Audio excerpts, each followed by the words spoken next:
धुन सुनिकर मन समझाई, धुन सुनकर मन समझाई। संगत जी, बाबा जी ने आज रायपुर में सत्संग फरमाया है। बाबा जी ने आज रायपुर में 1 घंटे के करीब सत्संग किया है। सत्संग में आज हजूर स्वामी जी महाराज जी की बानी धुन सुनकर मन समझाई पर सत्संग किया गया है। संगत जी, बाबा जी शब्द पर क्या समझाते हैं, आइए हम इस वीडियो में सुनते हैं। बाबा जी ने सत्संग की शुरुआत में फरमाया कि ये हजूर स्वामी जी महाराज जी की बानी है। आप हमें इस शब्द के ज़रिए हमारे मन की ओर इशारा कर रहे हैं।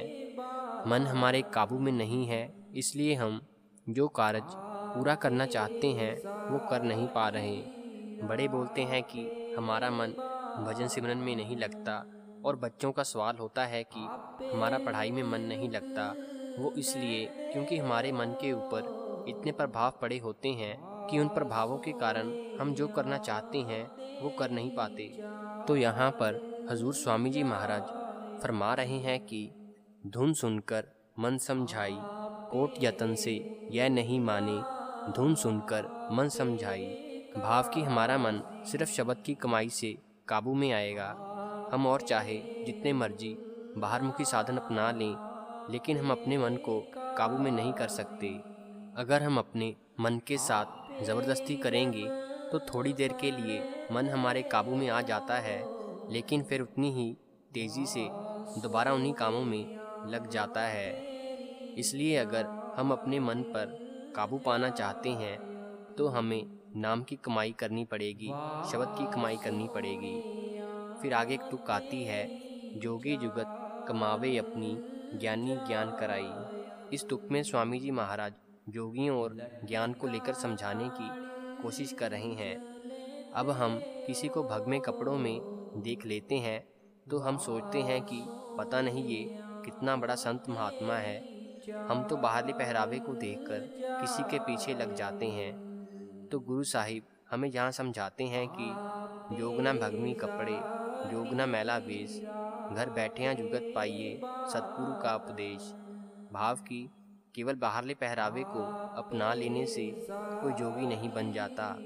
हम अपने आप को धोखा दे सकते हैं, लोगों को धोखा दे सकते हैं, लेकिन उस कुल मालिक को हम धोखा नहीं दे सकते। वो हमारी रग रग की पहचान रखता है।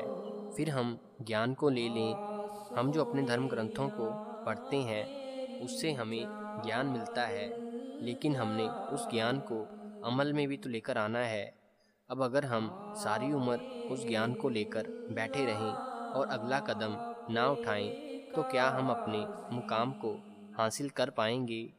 अभी हमारा ध्यान सिर्फ पढ़ने पर है, इसलिए जब हमें कोई दुख तकलीफ आती है तो हमारा विश्वास डोल जाता है। लेकिन जिस दिन हम उस ज्ञान को अपने अंदर से हासिल करेंगे तो फिर हमारा विश्वास कभी नहीं डोलेगा। इसलिए हमने अपना दायरा केवल बाहरले ज्ञान तक सीमित नहीं रखना है, हमने अगला कदम भी तो उठाना है। फिर स्वामी जी महाराज आगे हमें फरमाते हैं कि हमने कौन सा साधन अपनाना है जो हमें अपने मुकाम की तरफ लेकर जाएगा। फिर शब्द में तुक आती है, गुरु मिले जब धुन का भेदी, सिख भिरे धर आई, सूरत शब्द की होए कमाई, तब मन कुछ ठहराई। स्वामी जी महाराज हमें फरमा रहे हैं कि हमने ऐसे गुरु के पास जाना है जो शब्द के साथ जुड़ा हुआ हो और हमें इन 9 द्वारों से ख्याल इकट्ठा करने की युक्ति के बारे में समझाए। वही सच्चा गुरु है। जब हम गुरु की बताई हुई युक्ति को अपनाएंगे और भजन सिमरन में लगेंगे, तब जाकर हमारा मन काबू में आएगा। और कोई साधन नहीं है जिससे हम अपने मन को काबू में ला सकते हैं। इसलिए हमने भजन सिमरन में लगना है और जो स्वामी जी महाराज इस शब्द में बता रहे हैं उस पर अमल करना है। संगत जी, अगर आपको ये वीडियो अच्छी लगी हो तो चैनल को सब्सक्राइब जरूर करें।